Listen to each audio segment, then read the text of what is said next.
Gold, trusted gold buyers. మీరు తాకట్టు పెట్టిన బంగారాన్ని విడిపించి ఈ రోజు ఉన్న మార్కెట్ ధరకు కొనబడను. ఒక candid conversation with KTR. Hello అన్న, నమస్తే, ఎట్లున్నారు? హాయ్ కవిత, బాగున్నానమ్మా, మీరు బాగున్నారా? I'm good. So 20 years of political journey. ఇందాక తూ మేమే అంటుంటే మేము తూ అని తిట్టుకుంటున్నాం, నాకు అర్థం కాలేదు. నో యూజువల్గా మీకు ఇప్పుడు 20 yearsలో బాగా ఎక్స్పీరియన్స్ చేసింది ఏంటి అంటే, వాళ్ళు ఎవరో ఏం మాట్లాడతారో ముందుగా మనం యాంటిసిపేట్ చేసుకొని దాన్ని మించి మాట్లాడాలి అనేది ఒకటి ఉంటుంది. ఆర్ఎల్స్ ఇమ్మీడియట్గా ఇట్లా ఫ్రాక్షన్ ఆఫ్ సెకండ్స్లో కౌంటర్లు, సవాళ్ళు ఇట్లాంటివన్నీ ఉంటాయి. అదేం లేదమ్మా, నేను అసలు అవతల వాళ్ళు ఏం మాట్లాడుతున్నారు అనేది కూడా నేను యాక్చువల్గా చూడను, పట్టించుకోను. ఎందుకంటే నా పార్టీకి నేను మా పార్టీ తరపున, మా నాయకుడి తరపున ఒక స్పోక్స్ పర్సన్గా, ఒక కార్యకర్తగా నేనేం చెప్పాలనుకున్నానో నేను చెప్తాను తప్ప అవతల వాళ్ళు మమ్మల్ని ఏమంటున్నారు అన్న దాని మీద నేను అంత పెద్ద దృష్టి అయితే పెట్టను. ఎస్పెషలీ లాస్ట్ 2.5 yearsలో అయితే నేను పేపర్లు చదవడం మానేశాను, తర్వాత టీవీ చూడడం కంప్లీట్గా మానేశాను. సో దాని గురించి అసలు ఆలోచించట్లేదు. ఓకే, బట్ ఇంటర్వ్యూ ఇచ్చినందుకు thank you so much. Interview కేవలం కవిత కోసం, not because of anything else. మీరు ఒక సిస్టర్గా మీ మీద నాకున్న అఫెక్షన్ అనండి, ఇంకోటనండి, దానికోసమే తప్ప ఇంకోటి కాదు. Thank you so much. So 20 years of political journey. 2006లో for the first time TRS ఒక ఉద్యమంలో పార్టిసిపేట్ చేయడానికి వచ్చిండ్రు. అక్కడ నుంచి ఇక్కడికి వచ్చిన తర్వాత డైలీ ఒక హెక్టిక్ షెడ్యూల్స్ అనేవి ఉన్నాయి. ఆ తర్వాత ఈ లైఫ్ స్టైల్ అంతా కూడా కంప్లీట్గా మారిపోయింది. ఒక సెలవులు లేనటువంటి ఒక లైఫ్ స్టైల్ అనేది ఉంటుంది. ఇవన్నీ చూస్తూ ఉంటే దాన్ని ఎలా నేను ఇంబైబ్ చేసుకుంటాను, ఎలా యాక్సెప్ట్ చేస్తాను, ఎలా ముందుకెళ్తాను, ఇవన్నీ ఏమనిపించాయి అసలు మీకు? అంటే 20 ఏళ్ళ కింద మా అమ్మ చెప్పింది, అరే నీకు సూట్ అవుదురా ఇదంతా అని. అప్పుడు వినలేదు నేను. ఇప్పుడేమంటున్నారు? నేను ఖచ్చితంగా అనిపిస్తుంది అప్పుడప్పుడు మా అమ్మ చెప్పిందే కరెక్ట్ ఏమో అని. ఎందుకంటే చాలా సందర్భాల్లో బాధ అనిపిస్తుంది, అరే ఏం చేస్తున్నాం ఇక్కడ మనం అంతా కూడా, ఇది ఏమి నాన్ సెన్స్ అని కూడా చాలాసార్లు అనిపిస్తుంది. బట్ కొన్ని సందర్భాల్లో మనం చేసే పని వల్ల, మనం గవర్నమెంట్లో ఉన్నప్పుడు ఫర్ ఎగ్జాంపుల్ మనం చేసిన ఒక పని వల్ల కొంత మేలు జరిగినప్పుడు చాలా సంతోషం అనిపిస్తుంది. ఇవాళ ఉదాహరణకి ఇవాళదే ఎగ్జాంపుల్ చెప్తాను. ఇవాళ నేను రాజేంద్ర నగర్ నియోజకవర్గంలో ఒక సభకి వెళ్ళాను. సభకి వెళ్తున్నప్పుడు నేను, సబితా ఇంద్రారెడ్డి గారు, నాతో పాటు ఇంకా ఎవరో కారులో ఉన్నారు. ఒక అమ్మాయి పరిగెత్తుకుని వచ్చింది, మేము ట్రాఫిక్లో కారు ఆగింది, ఒక అమ్మాయి పక్క నుంచి పరిగెత్తుకుని వచ్చింది. వచ్చి తలుపు కొడితే, డోర్ కొడితే తలుపు తీస్తే ఎప్పుడు వస్తారన్నా మళ్ళీ మీరు అని గట్టిగా, అంటే ఆ ఇమోషన్ కానీ ఇంకోటి కానీ, అమ్మాయి కళ్ళలో నీళ్లున్నాయి. అమ్మాయి పేరు కల్పన. వీడియో కూడా మా డ్రైవర్ తీసాడు అనుకోకుండా. అమ్మాయి ఉంటుంది, ఎప్పుడు వస్తారన్నా మళ్ళీ మీరు అంటే, ఎప్పుడు వస్తారంటే నన్నని కాదు అంటుంది, కేసీఆర్ గారు ఎప్పుడు వస్తారు తిరిగి అని. అంటే ఆ రకమైన ఆప్యాయతను మనం పొందగలిగినప్పుడు, నిన్నటికి ఈ పక్కన మా నందినగర్లో, మా ఇంటి పక్కనే ఉండే, ఇక్కడ నుంచి వస్తున్న రోడ్డు మీద ట్రాఫిక్ జామ్ అయింది. అక్కడ కూడా ఒక అమ్మాయి పరిగెత్తుకుని వచ్చింది, నా పేరు లక్ష్మి, నేను కూరగాయలు అమ్ముతాను, మళ్ళీ మీరే రావాలా, మీరు నాకేం ఇవ్వకపోయినా పర్వాలేదు. అది కూడా మా వాళ్ళు ఎవరో వీడియో తీశారు. నేనేమంటున్నా అంటే, ఇలాంటివి జరిగినప్పుడు, ఇలాంటి అనుభవాలు కలిగినప్పుడేమో చాలా సంతోషంగా అనిపిస్తుంది, తృప్తిగా ఉంటుంది. మొన్న ఒక అబ్బాయి సడన్గా నాకు మెసేజ్ చేసినాడు, సార్ నేను టీ హబ్ వల్ల లాభం పొందాను, ఇప్పుడు నేను ఫోర్బ్స్ 30 under 30 అంటే 30 years కంటే తక్కువ ఉన్న దాంట్లో నేను అత్యంత ప్రభావవంతమైన వ్యక్తుల పేరులో నా పేరు వచ్చింది, మీకు వచ్చి థ్యాంక్స్ చెప్పాలి అన్నాడు. రమ్మన్నాను. వాళ్ళ నాన్నగారిని తీసుకొని వచ్చినాడు. వాళ్ళ నాన్నగారు పాపం చాలా అమాయకంగా ఉన్నాడు. ఏం చేస్తుంటారు మీరు అన్న? వాళ్ళ నాన్నగారు ఒక వెల్డర్, ఒక కూలీగా పనిచేసేటోడు. వాళ్ళ కొడుకు 27 ఏళ్ళు 2022లో స్టార్టప్ పెట్టాడు. 4 ఏళ్లలో he's become one of the most influential people according to Forbes. 30 under 30లో ఉన్నాడు. So when he was thanking me, ఎంత సంతోషం అనిపించిందంటే, ఓహో మనం చేసిన ఒక ఎప్పుడో చిన్న ప్రయత్నం ఒక పిల్లోడికి లాభం జరిగింది. వాళ్ళ ఆ తండ్రిని అడిగాను నేను, మీ కొడుకు చెప్తుంది ఏమన్నా మీకు అర్థమవుతుందా అని. నాకు అర్థం కాలేదు అన్నాడు. కానీ నా కొడుకు మీలాంటి వాళ్ళతో కూర్చుని మాట్లాడుతున్నాడంటేనే నాకు సంతోషంగా ఉంది అన్నాడు. ఏదో సాధించిండు అనేది మాత్రం అర్థమవుతుంది. అంటే అట్లా, సో ఇట్లాంటి అనుభవాలు కలిగినప్పుడు ఏమనిపిస్తుంది అంటే, ఇట్స్ ఆల్ వర్త్ ఇట్ అనిపిస్తుంది. బట్ అన్నిటికన్నా మించి మీకు గుర్తుండాలి కవిత, మీరే ఇంటర్వ్యూ చేశారు, అప్పుడు మీరు TV 9లో ఉండే, కేసీఆర్ గారు ఇంటర్వ్యూ చేశారు. మీరు తెలంగాణ వచ్చిన తర్వాత ఇదే ఇంట్లో ఆ పైన రూమ్లో మీరు ఇంటర్వ్యూ చేసినారు. కేసీఆర్ గారు కన్నీళ్ళు పెట్టుకున్నాడు ఆయన. ఎగ్జాక్ట్లీ. అసలు తెలంగాణ సాధించిన దాని ముందు మిగతా అన్ని బలాదూర్, ఇంకా మిగతా ఇది ఏమైనా ఎనీ సార్ట్ ఆఫ్ అచీవ్మెంట్, నేను మంత్రి అయ్యాను, 10 ఏళ్ళు మంత్రిగా ఉన్నాను, ఇవాళ ఎమ్మెల్యేగా ఉన్నాను, మా పోరాటం అట్లాగే కొనసాగుతుంది. కానీ ఆ ఫీలింగ్ పబ్లిక్ లైఫ్లోకి వచ్చిన తర్వాత ఏం సాధించావు నువ్వు, ఎప్పుడో ఒకప్పుడు రిటైర్ అవుతాం కదా, అయిన తర్వాత నా కొడుకో లేకపోతే ఫ్యూచర్లో ఎవరైనా అడిగారు ఇంకేం సాధించావు నువ్వు, తెలంగాణ సాధనలో నాది కూడా ఉడతా భక్తిగా ఒక రేణువంత ఇసుక రేణువంత పాత్ర నాది కూడా ఉంది అని చెప్పుకోవడానికి గర్వపడతాను. అంతకంటే ఏం కావాలి ఈ లైఫ్కి. కాకపోతే అమెరికాలో మీరు చేసినటువంటి ఉద్యోగం కావచ్చు, మంచి శాలరీ, ఎవరైతే ఒక కల కంటారో అట్లాంటి ఒక లైఫ్‌ను వదిలిపెట్టి ఫర్ ద ఫస్ట్ టైమ్ ఇక్కడికి ల్యాండ్ అయినప్పుడు కేసీఆర్ కొడుకుగా మిమ్మల్ని చూసారు. ఒక రాజకీయ అరంగేట్రం చేస్తున్నప్పుడు అప్పటికే ఒక కాకలు తీరినటువంటి నేతలు ఉన్నారు. తలలు పండినటువంటి చాలామంది సూపర్ సీనియర్‌లందరూ ఉన్నారు. వాళ్ళ ముందు కేసీఆర్ కొడుకు కేటీఆర్ అనేది మాత్రమే ఉంది. సో మిమ్మల్ని మీరు నిరూపించుకోవాలి. ఇక్కడ ఉన్నటువంటి చుట్టూ ఏవైతే పరిస్థితులు ఉన్నాయో వాటన్నిటిని అర్థం చేసుకొని ముందుకు వెళ్ళాలి. కొన్ని హికప్స్ అనేవి ఉంటాయి. వీటన్నిటిని ట్యాకిల్ చేసుకుంటూ ముందుకు ఎట్లా వెళ్ళారు? దానికి అప్పుడు మీరు ఏం చేశారు అసలు? ఏమీ లేదు మా. In fact today's father's day. I have to acknowledge my father. KCR గారి కొడుకుగా నేను పుట్టకపోయి ఉంటే ఇదేది ఇప్పుడు నేను మీతో కూర్చొని మాట్లాడే అవకాశమే లేదు. కేసీఆర్ గారి కొడుకుని కాకపోతే నాకు ఈ పాత్ర లేదు, నాకు ఇంత ఇవాళ ఇంత వచ్చిన పేరు కానీ ఇంకోటి కానీ ఏది నాకు ఈ అవకాశం వచ్చేది కాదేమో. సో వాస్తవాలే. మనం మన పరిధి మించి మన శక్తికి మించి ఊహించుకుంటే కష్టం. నేను అనేదల్లా అల్టిమేట్గా కేసీఆర్ గారి కడుపున పుట్టడం నా అదృష్టం. ఆయన ఒక గొప్ప ఉద్యమ నాయకుడు. ఎంతోమంది కార్యకర్తల మాదిరిగానే నాకు కూడా అవకాశం వచ్చింది. బట్ సహజంగా నాకున్న ప్రత్యేకత ఏంటంటే నేను ఆయన కడుపున పుట్టడం. దానివల్ల ఏమైంది, ఆటోమేటిక్గా మీడియా గుర్తింపు కానీ ఇంకోటి కానీ వచ్చింది. మీడియా గుర్తింపు కానీ ఇంకోటి కానీ వచ్చినప్పుడు మనం చిన్న ఉదాహరణ చెప్తాను మీకు. నేను 2014లో ప్రభుత్వం వచ్చింది, ప్రభుత్వం ఏర్పడినాక కేసీఆర్ గారు మంత్రి పదవి ఆఫర్ చేశారు. నేను మంత్రిని చేస్తున్నాను అన్నారు. అంటే నేను ముందుకు సంకోచించిన కొద్దిగా.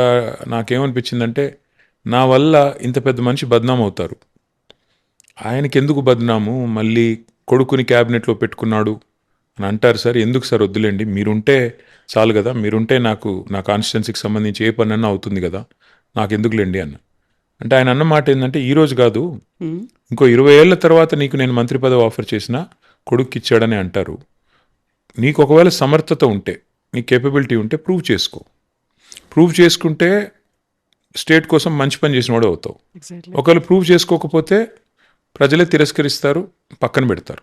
కాబట్టి నువ్వు నా కొడుకు అనడం క్వాలిఫికేషన్ కాకూడదు, అదొకటే క్వాలిఫికేషన్ కాకూడదు, బట్ నువ్వు నా కొడుకు అనడమే అబ్స్ట్రక్షన్ కూడా కాకూడదు నీ గ్రోత్కి. కాబట్టి నువ్వు ఆలోచించుకో అన్నారు. సరే, మరి ఆయన చెప్పింది కూడా లాజికల్గానే అనిపించి తీసుకున్నాను, పని చేసిన. ఇవాళ నేను వెనక్కి తిరిగి చూసుకుంటే వాస్తవం ఏంటంటే కవిత, 100% ఆయన ఏదైతే చెప్పారో తూచా తప్పకుండా చేసుకుంటూ పోయాను. అంతే తప్ప ప్రత్యేకంగా ఫలానా చేయాలనో, ఒక ఎజెండాతోనో, ఒక పర్సనల్ అగ్రాండైజ్మెంట్ కోసం నేనేం ప్రయత్నం చేయలేదు. మా నాయకుడు ఏ పని చెప్తే ఆ పని తూచా తప్పకుండా ఒక కార్యకర్తగా చేసుకుంటూ పోయాను. సో ఆ ప్రాసెస్లో కొన్ని విజయాలు రావచ్చు, కొన్ని అపజయాలు రావచ్చు, కొన్ని ఎదురు దెబ్బలు తగలవచ్చు, కొన్ని జరగవచ్చు, but that is life. Exactly. ఒక వారసత్వ రాజకీయం అనేటువంటి ఒక నెగటివ్ కామెంట్ ఉంటుంది. At the same time KCR లెగసీని కేటీఆర్ కంటిన్యూ చేస్తున్నాడా అనేటువంటి ఒక బాధ్యత, అంచనాలు ఉంటాయి. 2 డిఫరెంట్ వరల్డ్స్ అనేవి ఉంటాయి. వీటన్నిటిని ట్యాకిల్ చేసుకుంటూ ముందుకెళ్ళడం అనేది ఒక రకంగా సంతృప్తి ఉందా, ఆనందం ఉందా అంటే ఎందులో కనిపిస్తోంది మీకు ఇదంతా? అంటే కొన్ని సందర్భాల్లో బాధ అనిపిస్తుంది. అసలు ఎందుకు వచ్చాము ఇందులో కన్నా బాధ చాలాసార్లు అనిపించింది. ముఖ్యంగా పర్సనల్గా ఫ్యామిలీని టార్గెట్ చేసినప్పుడు, పర్సనల్గా విమర్శలు చేసినప్పుడు, అడ్డగోలుగా మాట్లాడినప్పుడు, అసలు ఇష్టం ఉన్న లింకులు పెట్టి నాకు విచిత్రం అనిపించేది. నేను జీవితంలో సిగరెటే తాగలేదు ఎప్పుడు. అలాంటి నన్ను పట్టుకుని ఒకడోడు అడ్డమైన విధవులంతా నువ్వు డ్రగ్స్ తీసుకుంటావు అంటాడు. డ్రగ్స్ తీసుకోవడం ఏంది వీళ్ళ బొంద. అసలు నేను ఫస్ట్ అనుకున్నాను, అసలు బుద్ధి జ్ఞానం ఉందా వీళ్ళకి, అసలు ఈ పిచ్చి మాటలు ఎవడు పట్టించుకుంటారు అన్నట్టుగా నేను ఎన్నడూ రెస్పాండ్ అయ్యేవాని కాదు. కానీ ఒక అబద్ధాన్ని 100 సార్లు చెప్తే నిజం అని ఎట్లా ఎస్టాబ్లిష్ చేస్తారో థాట్ పోలీసింగ్ చేసి, అట్లా ఒక బదనామేసి ఒక రకమైన, అంటే నాకు అర్థమయ్యేది కదా ఏంది ఇదేం నాన్ సెన్స్ అని. తర్వాత లేని లింకులు అంటగట్టి ఎవరో హీరోయిన్ల ఫోన్లు ట్యాప్ చేశాడు, ఏదో చేశాడు. అసలు నాకు అర్థం కాలేదు, ఎక్కడ చేశాము, ఎవరిని చేశారు, ఎవరితో హీరోయిన్లతో ఇష్టం ఉన్న సంబంధాలు అంటగట్టి సోషల్ మీడియాలో దుష్ప్రచారాలు చేస్తుంటే వాళ్ళ కాపురాలు కూలడానికి కూడా మీరే కారణము అనే ఒక మాట. అదే అన్న, అంత చండాలమైన మాటలు స్వయంగా మంత్రులే మాట్లాడుతుంటే, ముఖ్యమంత్రి గారు మాట్లాడిస్తుంటే అర్థమయ్యేది కాదు ఏంది ఇది, ఎందుకు వచ్చాము ఈ దరిద్రంలోకి అని. అప్పుడప్పుడు ఆ బాధ ఉంటుంది. ప్లస్ నా ఫ్యామిలీని టార్గెట్ చేసినప్పుడు ఆ కారణంగా చాలా బాధ అనిపిస్తుంది. కానీ మళ్ళీ ఎప్పుడన్నా మంచి పని చేసి ఏదన్నా కొంత ప్రజల నుంచి అప్లాజ్ వచ్చినప్పుడు లేదా ఇట్లా అఫెక్షన్ కనబడ్డప్పుడు చాలా సంతోషం అనిపిస్తుంది. సో జీవితం లాగానే అది అంటారు చూడు, ఉగాది పచ్చడిలాగా షడ్రుచుల సమ్మేళనం అంటారు కదా. పాలిటిక్స్ కూడా అంతే, కొన్ని చెడు ఉంటాయి, కొన్ని మంచి ఉంటాయి, కొన్ని ఇట్స్ మిక్స్డ్ బ్యాగ్. సో అట్లా చూసుకున్నప్పుడు ఐ థింక్ 50-50, అంత సంతోషం లేదు, అంత బాధ లేదు, ఈక్వల్గా ఉంది. రెండు కూడా ఈక్వల్గానే ఉన్నాయి. సో ఈ అవమానాలు, ఆరోపణలు ఇవన్నీ అన్నప్పుడు పర్సనల్గా కేటీఆర్ మీద వచ్చేటువంటి 3 విమర్శలు, అందులో అమెరికాలో బాత్రూమ్లకు అడిగేవారు. అప్పుడు పక్కనే రేవంత్ రెడ్డి గారు నాకు ఫినాయిల్ అందించేవారు. సో ఏమనాలి మరి, నేను పనికిమాలిన మాటలు కాకపోతే. ఇప్పుడు నేను ఒక్క మాట అడుగుతాను కవితమ్మ. మా నాన్నగారు నన్ను కష్టపడి చదివించారు. నేను 2 పోస్ట్ గ్రాడ్యుయేట్ డిగ్రీలు చదివాను. ఒకటి masters in biotechnology, all India entrance రాసి దేశంలో 16 యూనివర్సిటీల్లో మాత్రమే బయోటెక్నాలజీ ఉండేది. అప్పుడు జవహర్లాల్ నెహ్రూ యూనివర్సిటీ అప్పుడు టెస్ట్ పెట్టేది. అది పాస్ అయ్యి నేను పూణే యూనివర్సిటీకి వెళ్ళి పూణే విద్యాపీఠలో బయోటెక్నాలజీ చదివాను. తర్వాత రెండవది నేను యూఎస్కి వెళ్ళి జీమాట్ రాసి యూఎస్కి వెళ్ళి ఎంబీఏ చదివాను. సో ఇప్పుడు నేను అమెరికాలో బాత్రూమ్లకు అడిగానంటే ఎవరి బాత్రూమ్లకు అడిగాను? నా బాత్రూమ్ నేను కడుక్కున్నాను. నీ బాత్రూమ్ నువ్వు కడుక్కుంటే తప్ప? సొంత ఇంట్లో నీ బాత్రూమ్ నువ్వు కడుక్కుంటే తప్పు అవుతుందా? నెంబర్ 1. నెంబర్ 2, సరే నేను చదువుకున్నాను, కష్టపడ్డాను, ఉద్యోగం సంపాదించుకున్నాను. నా మీద విమర్శలు చేసేవాళ్ళు ఏం చదువుకున్నారు, ఎలా సంపాదించారు? రోడ్ల మీద పెయింట్లు వేసుకుంటూ తిరిగిన వాళ్ళు ఇవాళ జూబ్లీ హిల్స్లో 10ల సంఖ్యలో ప్లాట్లు సంపాదించి ఇష్టం వచ్చినట్టుగా ఇవాళ వేల కోట్ల రూపాయలతో వ్యాపారాలు చేస్తుంటే నేను అడుగుతాను, మరి నేను అడగలేనా ఈ మాటలు? ఎక్కడి నుంచి? ఇప్పుడు మీరు ఎక్కడ చదువుకున్నారు, ఏం చదువుకున్నారు, ఏం వ్యాపారాలు చేశారు, ఎవరిని ఉద్ధరించి సంపాదించారు? నేనేమంటానంటే విమర్శకు విమర్శ సమాధానం కాదు. నేను అమెరికాలో నా పని నేను చేసుకున్నాను, ఉద్యోగం సంపాదించుకున్నాను. ఇంకోటి నాకు ఇంకా విచిత్రం అనిపించేది, అమెరికాలో బాత్రూమ్లు కడిగారు. మా నాన్నగారు 1980s నుంచి రాజకీయాల్లో ఉన్నారు. నేను అమెరికా పోకంటే ముందే ఆయన మంత్రి, రాష్ట్రంలో మంత్రి. సో ఒక మంత్రి గారి కుమారుడు, మా నాన్నగారు 85 నుంచి ఎమ్మెల్యే.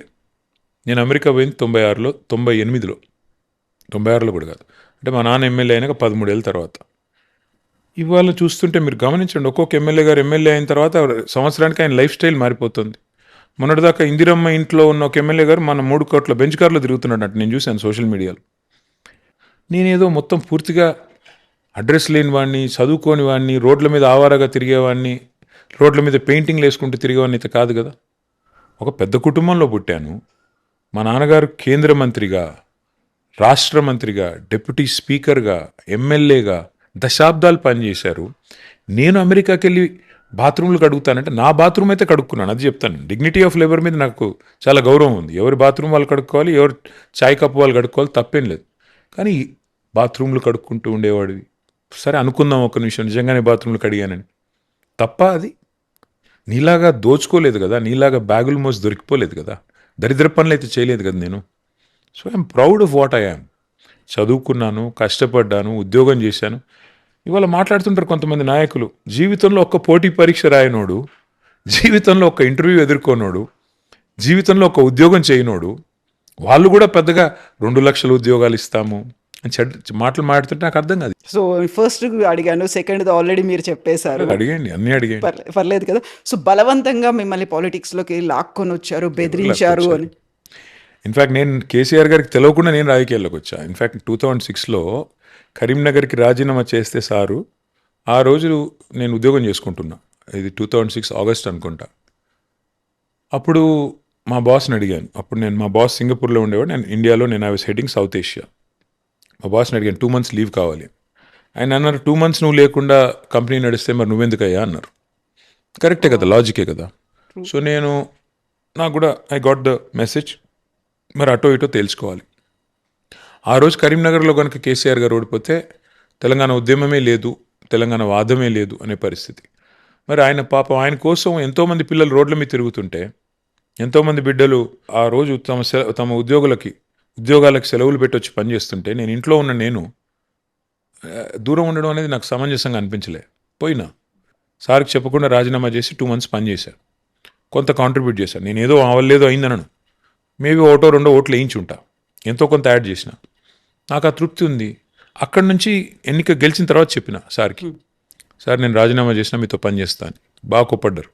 ఏం అవసరం ఉండింది, ఎందుకు అనవసరంగా, ఎందుకు, నేను ఉన్నాను కదా, పని చేస్తున్నాను కదా, మళ్ళీ నువ్వేంటి అన్నారు.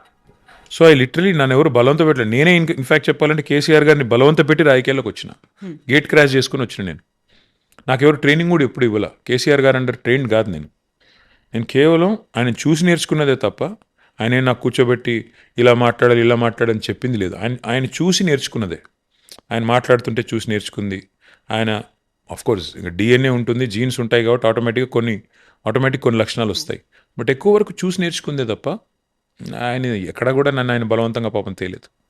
సో వ్యక్తిగతంగా మీ మీద ఎన్ని విమర్శలు వచ్చినప్పటికి కూడా ఫ్యామిలీ పరంగా కూడా వస్తూ ఉంటాయి మిమ్మల్ని, లైక్ శైలిమ ఫ్రమ్ ఆంధ్ర అనేదో, లేకుంటే హిమాంశు గురించో, ఏమనిపిస్తుంది అప్పుడు? బాధ అనిపిస్తుంది. ఇప్పుడు అందుకే అంటున్నా కదా, ఇప్పుడు మరి శైలిమ ఫ్రమ్ ఆంధ్ర అంటే మరి అదెవరో చెప్తే బాగుండేది. అమ్మాయిది ఎవరు నాకు తెలిసి అయితే అమ్మాయిది హైదరాబాదు, తర్వాత అంతకంటే ముందు వాళ్ళ పేరెంట్స్ అంతా రామాయంపేట, మెదక్ జిల్లా. మరి అంతకంటే ఏం చెప్పాలా, అట్లా అయిపోయింది పరిస్థితి. ఇదిగో పులి అంటే అదిగో తోక దేశం మనది. అందులో ముఖ్యంగా ఎవరు పడితే వాళ్ళు సోషల్ మీడియా వచ్చిన తర్వాత ఏది పడితే అది మాట్లాడవచ్చు. వాక్ స్వాతంత్రం, ఏం చేద్దాం. వాక్ స్వాతంత్రం అన్నారు కాబట్టి ఇక్కడ ఒక క్వశ్చన్.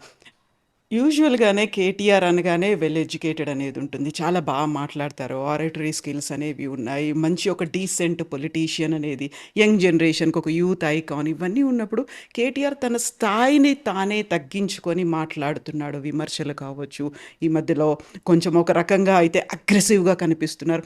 అలా మాట్లాడాల్సినటువంటి అవసరం లేదేమో అనేటువంటి మీ కొంతమంది కార్యకర్తలు రామన్న ఇలా మాట్లాడకుండా ఉంటే బాగుండేది అనే రెండు విషయాలు చెప్తాను. ఒకటి, కుక్క కాడుకు చెప్పు దెబ్బ. అవతల వారికి అర్థమయ్యే భాషలోనే కొన్ని విషయాలు చెప్పాల్సి వస్తుంది. ఇప్పుడు 3 నెలల్లోనే పిల్లలు పుట్టించగలరా, ఎంత కండలు తిరిగిన వస్తాదైనా అని ముఖ్యమంత్రి గారు అంటే నేనేం చెప్పాలి ఆయనకి? మరి 30 నెలల్లో పిల్లలు పుట్టపోతే నేనేమనాలి అని అడిగాను. అది తప్ప ఉప్ప? మరి ఆయన 3 నెలల ఉపమానం ఆయన తేకపోతే 30 నెలల్లో పిల్లలు పుట్టపోతే నిన్నేమనాలి బాబు అని నీవు అసమర్థుడివి అని చెప్పాల్సి వచ్చింది. అది తప్పని కొంతమంది కనిపించవచ్చు, ఒప్పని కొంతమంది కనిపించవచ్చు. ఆ భాషనే ఆయనకు అర్థమవుతుంది. రైతు బంద్ ఆపడానికి నేనేమన్నా హౌలాగాన్నా, దివానాగాన్నా, మాకు దిమాక్ లేదా? కేసీఆర్ గారు అంటున్నారు రైతు బంధు కాంగ్రెస్ వస్తే పోతుందని అని ఆయనే మాట్లాడారు. నేనేం చేశాను, అదే వీడియో చూపెట్టాను. మరి ఇప్పుడు నేను ఏమనాలి బాబు, నీకు దిమాక్ ఉందా, దివానాగాడు అనాలా, ఏమనాలని అడిగాను. అది కొంతమందికి నచ్చొచ్చు, నచ్చకపోవచ్చు. నేను రేవంత్ రెడ్డి గారు మాటలు నుటంకిస్తే కూడా బాధపడితే నేనేం చేయాలమ్మా? నెంబర్ 1. నెంబర్ 2, కేసీఆర్ గారు మా నాన్న, మా లీడరే కాదు కదా, నా నాన్న.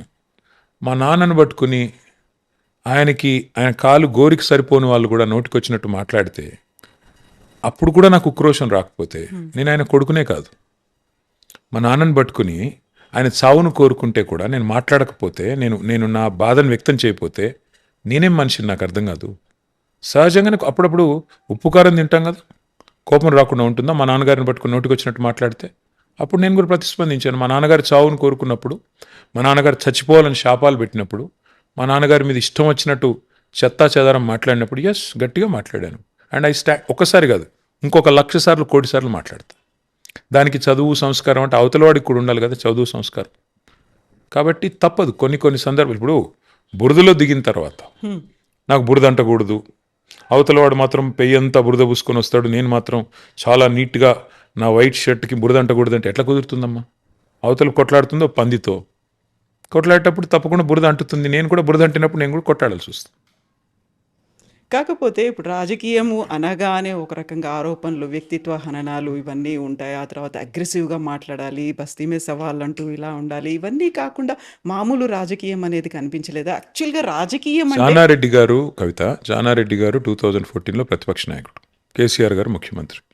2014 to 18 మీరు మొత్తం తీసుకోండి రికార్డ్స్, ఎక్కడన్నా మేము ఇట్లా మాట్లాడామా? 2018 to 23 తీసుకోండి, చూడండి మీరు. ఆ రోజు భట్టి గారు సిఎల్పి లీడర్, కేసీఆర్ గారు ముఖ్యమంత్రి. మేము ఎప్పుడైనా మాట్లాడాం? ఎందుకు వస్తుంది పరిస్థితి? చప్పట్లు ఎప్పుడైనా రెండు చేతులతో మోగుతాయమ్మా. అవతల జానారెడ్డి గారు మర్యాద ఇస్తే అసలు మీరు చూడండి, కేసీఆర్ గారు ఏ ఒక్కరోజు కూడా అసెంబ్లీలో పెద్దలు జానారెడ్డి గారు అనకుండా మాట్లాడలేదు. ఆయన కూడా అట్లాగే మాట్లాడు, ముఖ్యమంత్రి గారు అని మాట్లాడేవారు. అంత గౌరవంగా ఉండేది సభ. వాళ్ళిద్దరు మాట్లాడుతుంటే చూడడానికి కూడా ఉల్లాసంగా ఉండేది. ఇవాళ ఏందమ్మా, మా వెనకాల పైల్వాన్లు ఉన్నారు అంటే ఎంత చండాలమైన భాష అంటే, అసెంబ్లీలో ఎంత గలీజ్ భాష అంటే నేను ఈ మాట అంటున్నందుకు సారీ. ఐ డ్రీమ్లో మరి మీరు ఎడిట్ చేసుకుంటే చేసుకోండి, పెట్టుకుంటే పెట్టుకోండి. అనొచ్చా ముఖ్యమంత్రి గారి నోటెమ్మడ తెలుసా అసలు ఆయనకి ఏం మాట్లాడుతున్నాడో? ఇంకా శాసనసభలో గౌరవ ముఖ్యమంత్రి గారు మా సభానాయకుడు మాట్లాడినాక అది మమ్మల్ని ఉద్దేశించి నేనేం చేయాలి కవిత? నోరు మూసుకుని ఉండాలా? ఏం చేయమంటారు చెప్పండి? సో సభా విలువలు, సంస్కారము రెండు వైపులా ఉంటాయి తప్ప ఒకవైపు నుంచి ఉండవమ్మ. ఆయన మర్యాదగా మరి నేను చెప్పాను, నేను పబ్లిక్గా కూడా అప్పీల్ చేశాను. నువ్వు కేసీఆర్ గారిని తిట్టడం మానేస్తే నేను తిట్టను, నీ చేరు గౌరవం ఇస్తా. నువ్వు నన్ను తిట్టు కావాలంటే పడతా, నీకంటే చిన్నోడిని. కానీ నువ్వు కేసీఆర్ గారిని అంటే మాత్రం వదిలిపెట్టను, నువ్వు ఒక్కటంటే 10 అంట అని చెప్పా. అది 100% నేను ఈ రోజు కూడా దాన్ని కట్టుబడి. ఓకే. సో ఈ రాజకీయాలు ఒక అనివార్యంగా అయిపోయాయి, ఒకరి మీద ఒకరు అదే ఇంతకుముందు తూతూ మేమే అనేది ఇలా ఉంటుంది అనుకున్నప్పుడు ఒరిజినల్గా రాజకీయం అంటే మీరు ఇచ్చే డెఫినేషన్ ఏంటి అసలు? రాజకీయం అనే దాన్ని ఎంత చండాలంగా తయారు చేశారంటే, అంటే సినిమాల్లో కానీ అదర్వైజ్ కానీ ఇప్పుడు రాజకీయ నాయకులకి సమాజంలో ఎక్కడ గౌరవం లేదమ్మా. వాస్తవం చెప్తున్నాను నేను. రాజకీయం అంటేనే ఒక నికృష్టమైన వ్యవహారం. అది రాజకీయ నాయకులు మాట్లాడుతుంటే టీవీలు బంద్ చేసుకోవాలన్న పరిస్థితి వచ్చింది ఈరోజు. వాస్తవాలు చెప్తున్నాను నేను.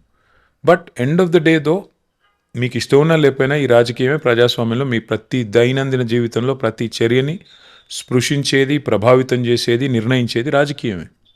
అల్టిమేట్గా ప్రజాప్రతినిధులు ఎవరైతే ఉన్నారో వారే తెల్లారలేస్తే మీరు మాడే ఉప్పు, పప్పు, సబ్బు, మీ బండిలో పోసుకునే డీజిల్, పెట్రోల్తో సహా అన్నిటి ధరలు, వాటి ట్యాక్సులు నిర్ణయించేది రాజకీయమే. కాబట్టి మీకు ఇష్టం ఉన్నా లేకపోయినా పట్టించుకోవాలి, పట్టింపు ఉండాలి. ఎలాంటి రాజకీయం కావాలో మీరు నిర్ణయించాలి. అది సమాజం ఆలోచించుకోవాలి. ఎలాంటి రాజకీయం ఉండాలి? మాట ఇచ్చి తప్పే రాజకీయం కావాలా? గ్యారంటీల పేరిట గారడీ చేసే రాజకీయం కావాలా? లేదా ఒక మాట ఇస్తే తప్పకుండా నిలబెట్టుకునే రాజకీయం కావాలా? ప్రజలు ఆలోచించుకోవాలి.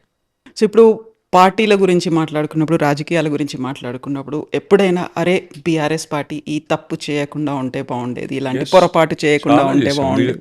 చాలా చేసాం కవిత. ఒకటి అందరం మనుషులమే కదా, మేము తప్పు చేయలేదు, మేము దైవాంశ సంభూతులం అని నేను పొరపాటును కూడా అన్నాను. చాలా తప్పులు చేశాము, చాలా పొరపాట్లు జరిగినాయి. ఎగ్జాంపుల్ చెప్తాను. టీఎస్పీఎస్సీ పేపర్ లీక్ అయింది. తక్షణమే పీకి పారేయాలి ఆ బోర్డుని. ఆ బోర్డుని ఎత్త అవతల పాడేస్తే పిల్లల ఆగ్రహం తగ్గేది. ఆ బోర్డు దరిద్రం అంతా మేము మోసినట్టు అయింది. చివరికి తప్పు మాది కాదు, ఎవరో చేసిన తప్పు, కానీ ఆ దరిద్రం అంతా మాకు చుట్టుకుంది. తప్పే కదా అది. అట్లాంటివి ఎన్నో జరిగినాయి. డెఫినెట్గా ఇలాంటివి జరిగినాయి. రెండో తప్పు, మేము చేసిన పని సరిగ్గా చెప్పుకోలేదు. ఉదాహరణకు చెప్తాను. తెలంగాణ రాకముందు తెలంగాణ ప్రాంతంలో 5 మెడికల్ కాలేజీలు ఉండేదమ్మా.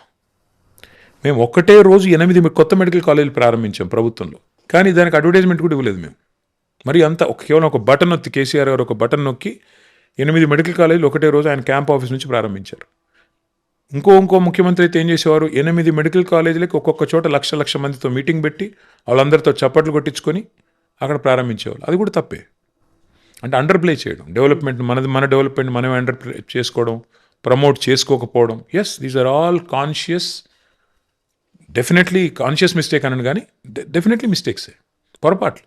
అట్లాగే మేము 10 ఏళ్ళు ప్రభుత్వాన్ని నడిపాం, పార్టీని సరిగ్గా నేను నడపాల, నా తప్పది. వర్కింగ్ ప్రెసిడెంట్గా నా తప్పు. పార్టీని ఇంకా బాగా చేసి ఉండాలి, పార్టీ నిర్మాణం ఇంకా బాగా చేసి ఉండాలి. మా కార్యకర్తల కష్టాలు కానీ ఇంకోటి కానీ కన్నీళ్ళు కానీ వాళ్ళకి ఇచ్చే నామినేటెడ్ పొజిషన్లు కానీ ఇవన్నీ కూడా ఇంకొద్దిగా శ్రద్ధ పెట్టి పనిచేయాలి. కానీ మేమేమనుకున్నామంటే కొత్త రాష్ట్రం, కష్టపడి తెచ్చుకున్న రాష్ట్రం, 100 మంది త్యాగాలతో వచ్చిన రాష్ట్రం, ప్రజలు కోరుకుంటుంది డెవలప్మెంట్, ప్రజలు కోరుకుంటుంది సంక్షేమం, దాని మీద దృష్టి పెడదామని చెప్పి 24/7 ఒక టాస్క్ లాగా పనిచేసాం. పార్టీని విస్మరించాం.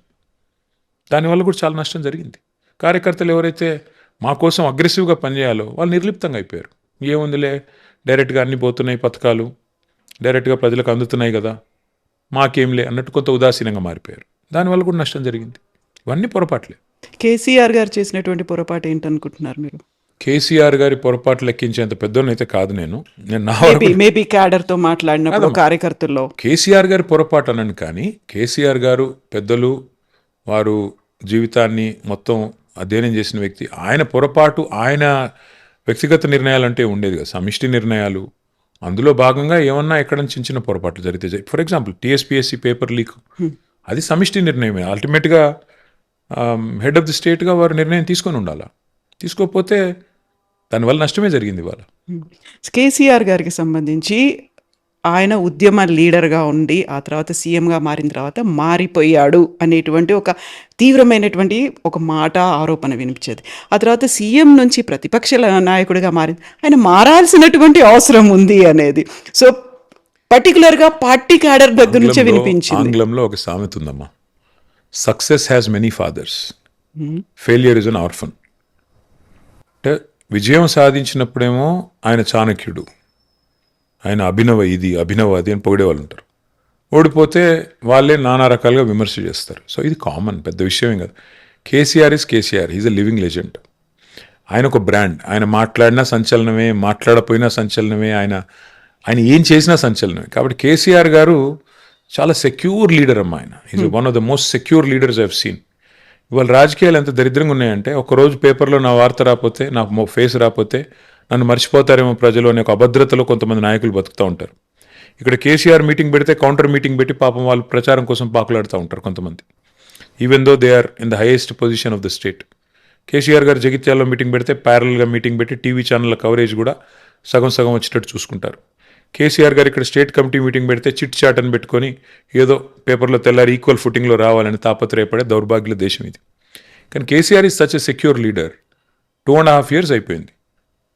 ఆయన హార్డ్లీ 3-4 times మాట్లాడారు బయటకు వచ్చి. But he's a secure leader. And why are people missing him today? ఎందుకంటే లీడర్ గ్రేట్నెస్ అది. ఒక లీడర్ అనేవాడు ఆయన చేసిన పని తరతరాలుగా గుర్తుండిపోతుంది కాబట్టి, ఒక ఇంప్రింట్ ఉంటుంది కాబట్టి, ఒక చెరగని ముద్ర ఉంటుంది కాబట్టి లీడర్కి ఇన్సెక్యూరిటీ ఉండకూడదు. That is KCR. కేసీఆర్ బయటికి రాకపోయినా, బయటకు వచ్చి మాట్లాడకపోయినా కేసీఆరే. ఏనుగే అంటారు కదా, అంతే. కాకపోతే సైలెంట్‌గా ఉన్నారు. ఎందుకు మాట్లాడట్లేదు? ఎందుకు బయటికి రావట్లేదు? గోడ మీద ఏలాడదీసే తుపాకీ కూడా మౌనంగానే ఉంటుంది. పేలే వరకు శత్రుఘ్ని కూడా, తోపు కూడా పేలే వరకు చాలా మౌనంగా ఉంటుంది. పేలితే ఎట్లా ఉంటుందో ఒక విస్ఫోటనం. కేసీఆర్ ఇస్ కేసీఆర్ అమ్మా. అట్లా అంటే నేనేమంటున్నా అంటే, కేసీఆర్ గారికి మేము ఉన్నాం కదా, ఇప్పుడు ఇంతమందిని తయారు చేశారు ఆయన. మేము మాట్లాడే ప్రతి మాట కేసీఆర్ గారి మాటే కదా. ఆయన కాదని, ఆయన కార్యకర్తలు మేమంతా, ఆయన అభిమానులం. ఆయన మాకు ఇచ్చే డైరెక్షన్ ప్రకారమే మేము మాట్లాడతాం. మేము తీసుకునే ప్రతి కార్యక్రమం, మేము చేసే ప్రతి పోరాటం కేసీఆర్ గారి బ్లెస్సింగ్ లేకుండా అవుతుందా? కేసీఆర్ గారు చెబితేనే మేము ముందుకు నడిచేది. కాబట్టి ఆయన నడిపిస్తున్నాడు. నాయకుడు అనేవాడు నడిపించాలి. ప్రతి సందర్భంలో నాయకుడు అనేవాడు ముందు ఉండాల్సిన అవసరం లేదు. వెనకాల ఆయన నుంచి అట్లా ఒక శక్తిలాగా అట్లా ఉండి మమ్మల్ని బ్లెస్సింగ్ ఇస్తే చాలు. ఆయన నాకు తెలియక అడుగుతా, మమ్మల్ని తట్టుకోలేకపోతున్నాడు చిట్టినాయుడు. కేసీఆర్ గారు ఎందుకమ్మా ఆయనకి? నాకు అర్థం కాదు. కేసీఆర్ స్థాయి మనిషి కాదు ఆయన. ఎప్పుడు వస్తారు అంటే బయటికి? కేసీఆర్ గారికి నేను నీకు అప్పుడు కూడా చెప్పాను, మళ్ళీ చెప్తాను. ఎప్పుడు గేర్ మార్చాలో కారుది ఆయనకి తెలుసు. So leave it to him. He's the leader, he's the man who decides. So ఆయన ప్రోగ్రామ్ డిసైడ్ చేసేంత పెద్దవాళ్ళం మేము ఎవరం కాదు. ఆయన ప్రోగ్రామ్ ఏంటో, ఆయన ఎప్పుడు రావాలో, ఏం చేయాలో, ఎలా చేయాలో ఆయనకు తెలుసు. Okay, I don't want to enter into politics అనుకున్నాను, కానీ అనివార్యంగా అవి కూడా వచ్చేస్తాయి. బట్ మీరు చాలా చాలా చాలా రోజులు అవుతుంది ట్విట్టర్లో ఆస్క్ కేటీఆర్ అనేటువంటి ఒక సెగ్మెంట్ని అస్సలు కండక్ట్ చేయట్లేదు. చేయలేదమ్మా. ఎందుకు? టైం దొరకట్లేదు ఈ మధ్యన ఎక్కువ. నిజానికి చెప్పాలంటే నన్ను ఇంట్లో కూడా తిడుతున్నారు. నువ్వు గవర్నమెంట్లో బిజీ అన్నావు, ప్రతిపక్షంలో బిజీ అంటున్నావు, ఏంది ఇది, ఎప్పుడు ఇంకా ఫ్రీ అవుతావని. So what I realized is time పడుతుంది. బట్ ఈ మధ్యన ఎక్కువ టైం దొరకట్లేదు, ఇంకెక్కువ తిరుగుతున్నాను, టైం దొరకట్లేదు ఆనెస్ట్గా. సో టైం దొరకట్లేదు అనుకున్నప్పుడు బయట మీరు ఎంత చేసినప్పటికి కూడా, ఈవెన్ వాళ్ళు సంతృప్తి ఉందా, ఎక్స్పెక్టేషన్స్ ఉన్నాయా, ఇవన్నీ అయినప్పుడు కూడా చెయ్యలేదు అని తిట్టుకునేవాళ్ళు. ఇంతసేపు మేము వెయిట్ చేసినప్పుడు అరే ఇంకెంతసేపు అంటే కింద చాలామంది ఉన్నారు, టైం పడుతుంది, ఇవన్నీ ఉన్నప్పుడు కంప్లైంట్స్ అనేవి ఉంటాయి. దెన్ ఫ్యామిలీ టైం అనుకున్నప్పుడు అక్కడ ఫ్యామిలీలోంచి కూడా కొన్ని గొడవలు అనేవి ఉంటాయి, కొన్ని అర్థం చేసుకోవాల్సినటువంటి అవసరాలు ఉంటాయి. You are not spending much time with them. పిల్లలకి స్కూళ్ళకి కాలేజీలకి వెళ్ళాలి అంటే how you are like able to manage those things? I'm not able to manage. ఎవరు చెప్పాడు మీకు నేను మేనేజ్ చేస్తున్నాను?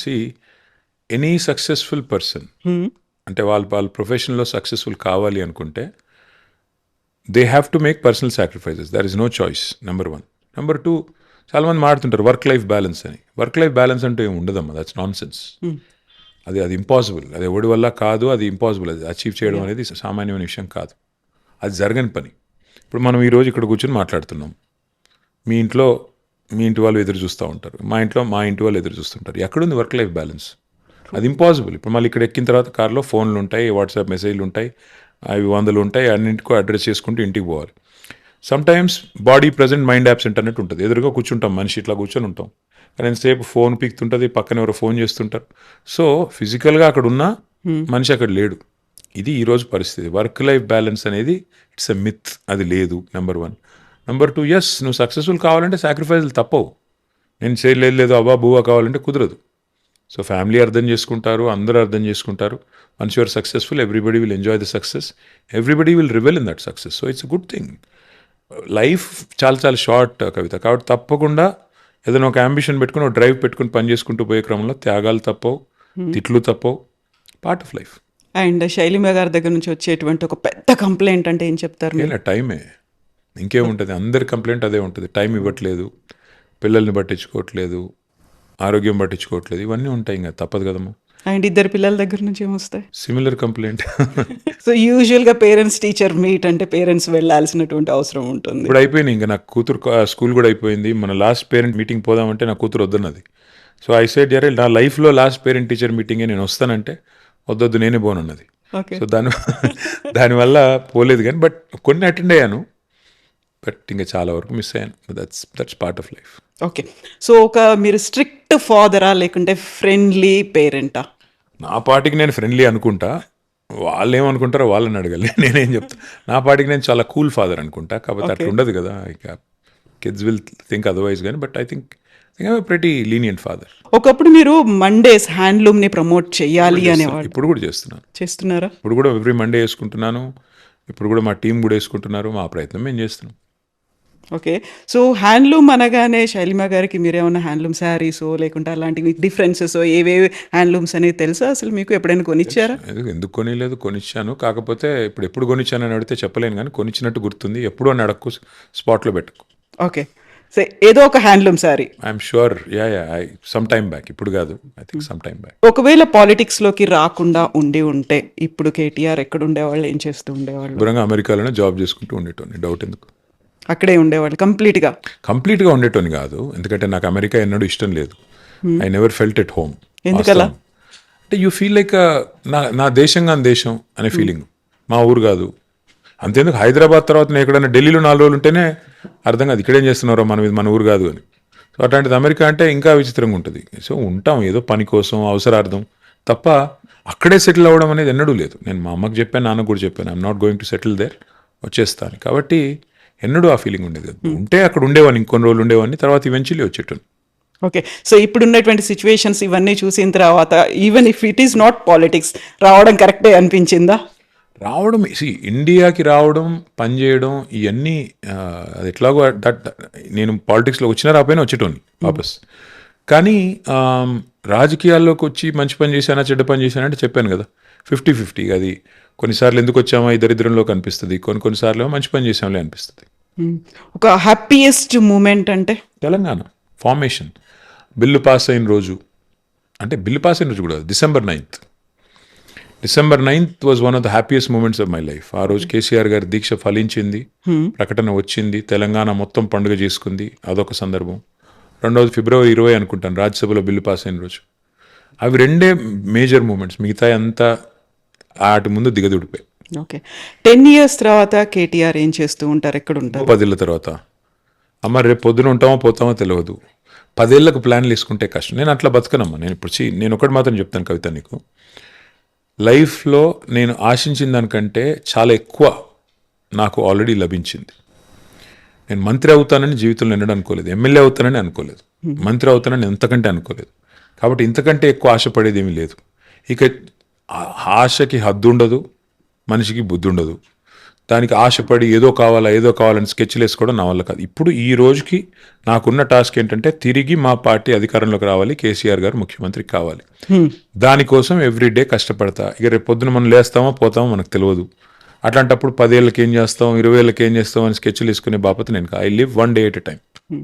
సో 24/7 ప్రజా జీవితంలో ఉన్నప్పటికి కూడా మీకంటూ అరే my own time, my time అనే ఒక ఫీల్ ఎప్పుడు అనిపిస్తుంది? అలా ఉంటుంది. ఎందుకు మన మలేషియా వెళ్ళినప్పుడు 3 రోజులు ఫ్యామిలీతో బయటికి వెళ్ళాను.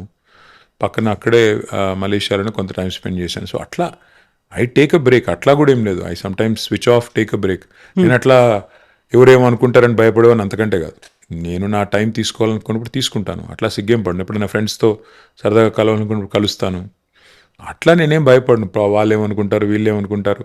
నేను మిగతా రాజకీయ నాయకుల్లాగా భయపడేవాడిని అసలే కాదు. ఎవరేమనుకున్నా నా పని నేను చేసుకుంటూ పోతా. అల్టిమేట్గా పీపుల్ ఏమనుకుంటారు అన్నది మ్యాటర్ అవుతుంది. మా ప్రతిపక్ష పార్టీ నాకు సర్టిఫికేట్ ఇచ్చిందా, లేకపోతే ఇంకోరేమన్నా అన్నారా, నాకేముంది అందులో. ఫ్రెండ్స్తో సరదాగా కలవాలి అనుకున్నప్పుడు ఎక్కడ పెట్టుకుంటారు ఆ ప్లేస్? ఎవరన్నా హైదరాబాద్ ఫ్రెండ్ ఇంట్లోనే ఎక్కడైనా కూర్చొని కాసేపు ముచ్చట్లు పెట్టుకొని మాట్లాడుకొని. చిన్నప్పుడు నా వైఫ్ కూడా అంటూ ఉంటుంది, ఎంతసేపు అవే పాత జోకులు వేసుకుంటారు మీరు అంటుంది. మరి ఇంకేం చేయాలి, కొత్త జోకులు లేవు. చిన్నప్పుడు ఎప్పుడో జరిగిన సంఘటనలు గుర్తు చేసుకుంటాం, నవ్వుకుంటాం, మూవ్ ఆన్, అంతే కదా, ఏముంటుంది. When was the last time you drove a car? ఎప్పుడు? I drive very regularly. నేను ఎప్పుడు సార్ దగ్గరికి వెళ్ళినా నేను ఎప్పుడన్నా నా కొడుకో నా వైఫో ఉంటే నేనే డ్రైవ్ చేస్తాను. చాలాసార్లు లాస్ట్ వీక్ కూడా డ్రైవ్ చేసి ఉంటాను. ఒక సినిమా రిలీజ్ ఫంక్షన్లో ఆర్ ఆడియో ఏదో ఒక ఫంక్షన్లో మహేష్ నేను నీకంటే చిన్నవాడిని అనే ఒక మాట అన్నారు. ఎందుకలా? చిన్నవాడిని అంటే వయసులో చిన్నవాడిని తల్లి. నేను ఆయనకంటే 1 year చిన్నవాడిని. ఆయన 75లో పుట్టాడు, నేను 76లో పుట్టాను. నో మీరు ఏమన్నా ఒక ఇండికేషన్స్ లాంటివి ఏమన్నా ఎప్పుడన్నా ఇచ్చారా అనే దాంట్లో? దేంటి ఏం ఇండికేషన్? బేబీ మోడలింగ్ కానీ మిగతా దాంట్లో చిన్నవాడిని అంటే అట్లా కాదమ్మా. ఆయన ఏదో సార్ అంటుంటే, సార్ ఏందా నువ్వు, నాకు అర్థం కాదు, నేను చిన్నోడిని నీకంటే వయసులో అంటే, నేను ఆయన మహేష్ అంటున్నా, ఆయన నన్ను సార్ అంటున్నాడు.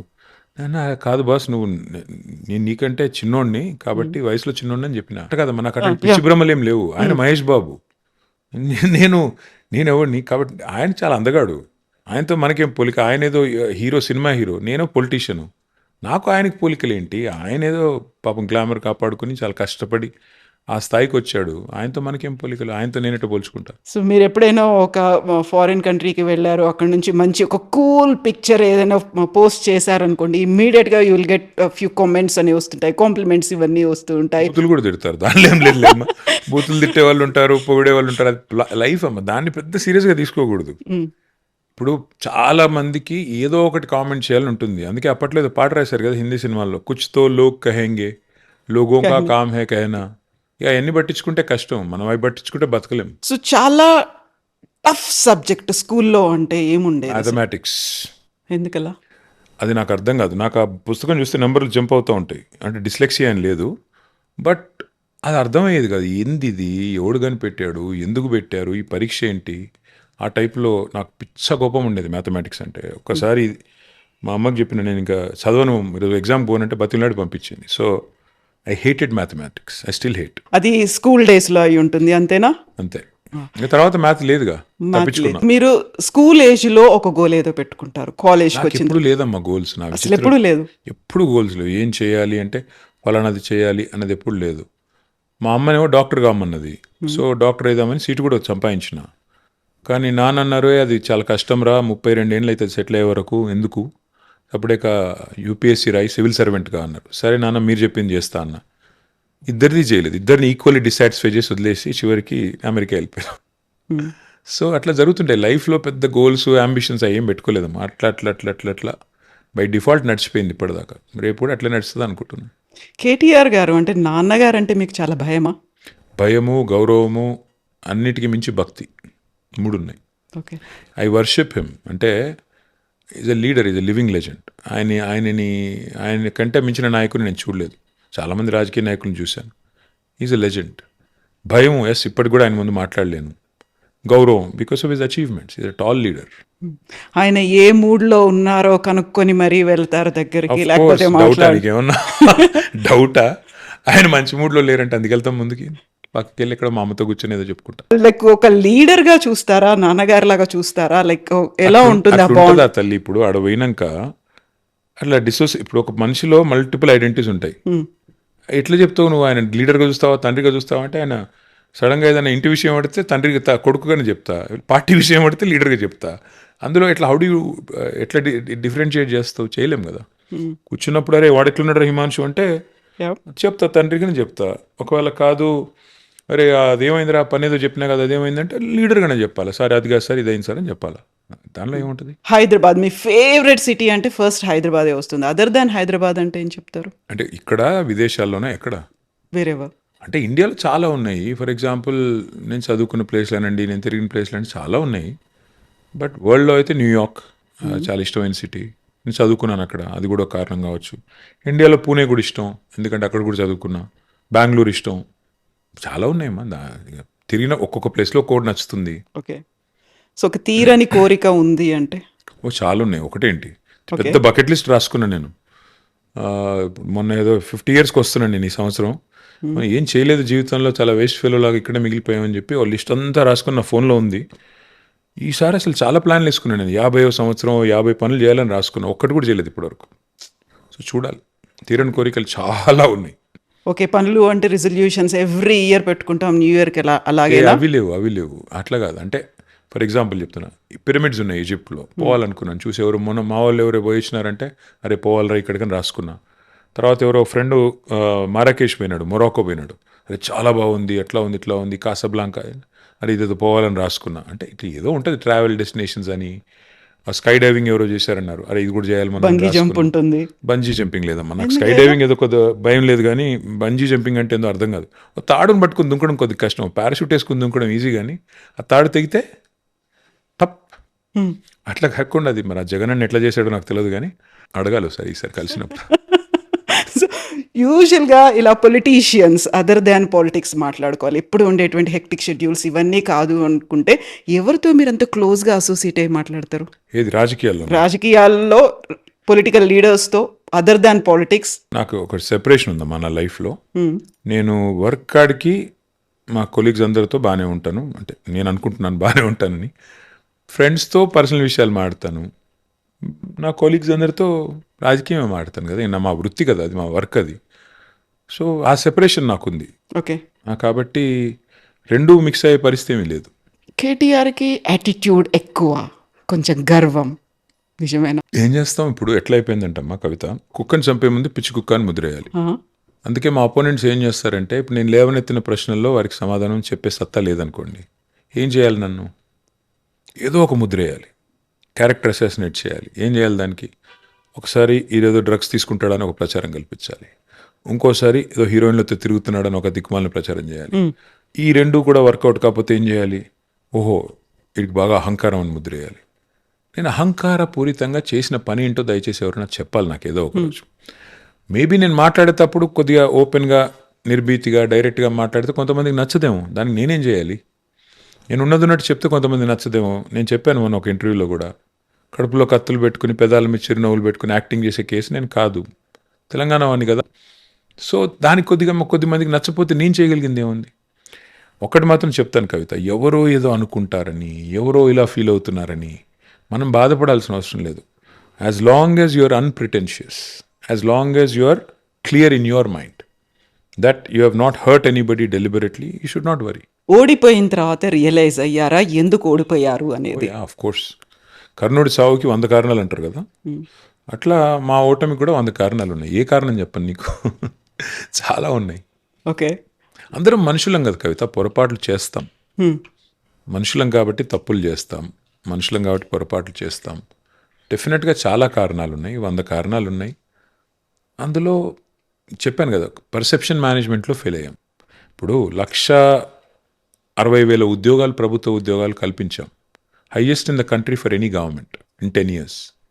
కానీ చెప్పుకోలేకపోయాం. పిల్లలు మాకు ఉద్యోగాలు రాలేదంటే మేము we could not answer properly, we could not satisfy them properly. So అట్లా ఒక్కో సెక్షన్కి ఒక్కొక్కటి ఉంది. హైయెస్ట్ జీతాలు ఇచ్చాం ఉద్యోగులకు దేశంలోనే, 73% ఫిట్మెంట్.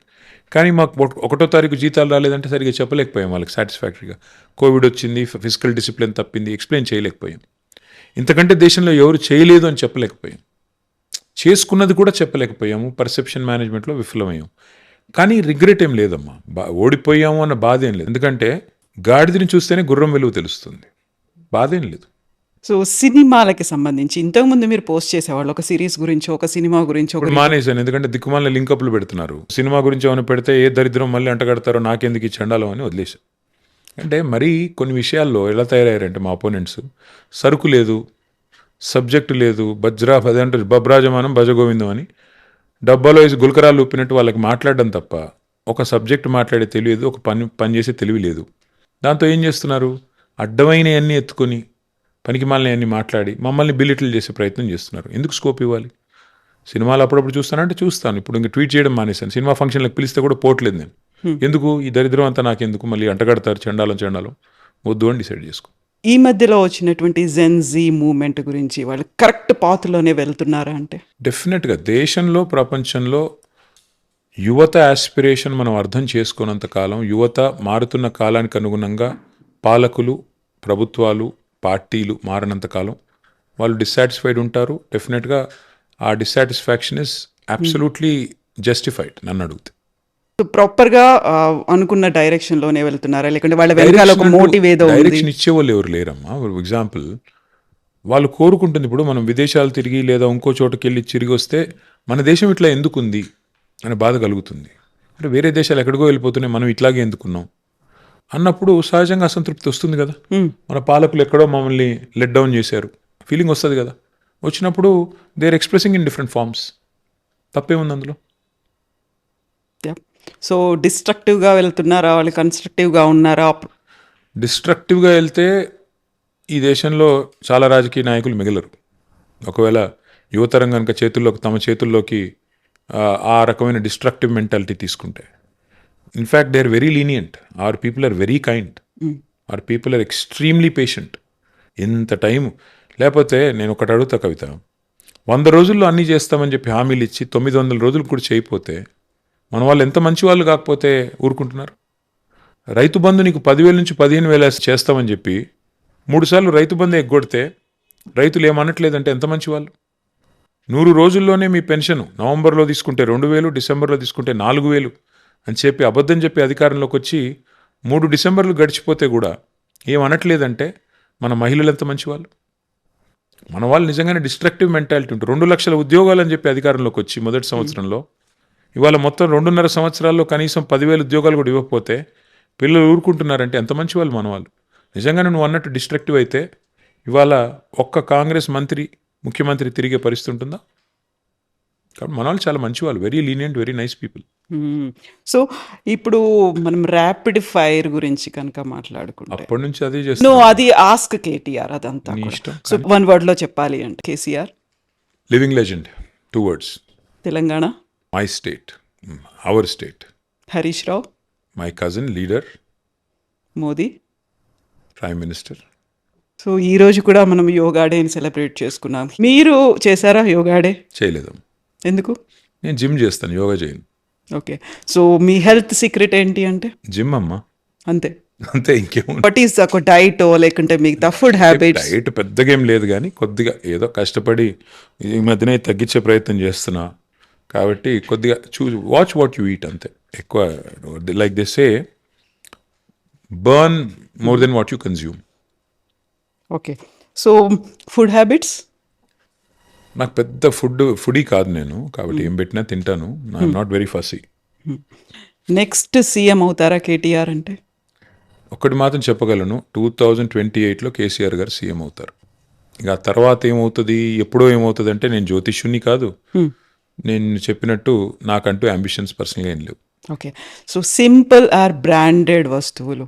రెండు ఉన్నాయి నాకు, సింపుల్ ఉన్నాయి, బ్రాండెడ్ ఉన్నాయి. I have a mix of both. Okay. Car racing అంటే ఇష్టమా మీకు? ఎస్, ఆఫ్ కోర్స్, డెఫినెట్గా ఇష్టం. ఫార్ములా ఈ కార్ రేస్ వచ్చింది మన దగ్గరికి, అదొక కారణం. బట్ అదర్వైజ్ కూడా ప్రపంచ పటంలో హైదరాబాద్ని పెట్టాలి, తెలంగాణను పెట్టాలి, నా రాష్ట్రాన్ని నేను గర్వంగా భారతదేశంలో ముందు పెట్టాలి, తర్వాత ప్రపంచ పటంలో పెట్టాలి. అది అంబిషన్. దాని తప్ప నా వ్యక్తిగతమైన ఇష్టాలు చాలా ఉన్నాయి, అవన్నీ నేను తీసుకొచ్చి ప్రజల మీద ఎందుకు రుద్దుతాను. కానీ ఎలక్ట్రిక్ వాహనాలు అల్టిమేట్గా ఫ్యూచర్. సో వాటికి సంబంధించి ప్రమోషన్ చేయాలి. ఎలక్ట్రిక్ వాహనాల వినియోగంలో మాత్రమే కాదు, ఉత్పత్తిలో, తయారీలో, రీసెర్చ్లో, ఇన్నోవేషన్లో తెలంగాణ అనేది ఎపిసెంటర్ కావాలి. అందుకని ఆ రోజుల్లో అట్లా ప్లాన్ చేసాం, ప్రమోట్ చేసాం, పాలసీ తెచ్చాం, మొబిలిటీ వీక్ పెట్టాం, ఫార్ములా ఈ కార్ రేస్ తెచ్చాం. కొంతమందికి అర్థమవుతుంది, కొంతమందికి అర్థం కాదు, వారి స్థాయిని బట్టి ఉంటుంది. ఏం చేస్తాం. రోల్ మోడల్ అంటే ఎవరున్నారు? కేసీఆర్. ఇంకా డౌట్ ఎందుకు నీకు, ఇంకా వేరే వాళ్ళు ఎందుకు? నాకు ఇంట్లోనే అంత పెద్ద రోల్ మోడల్ పెట్టుకుని ఆయన మించి ఇంకేముంటుంది.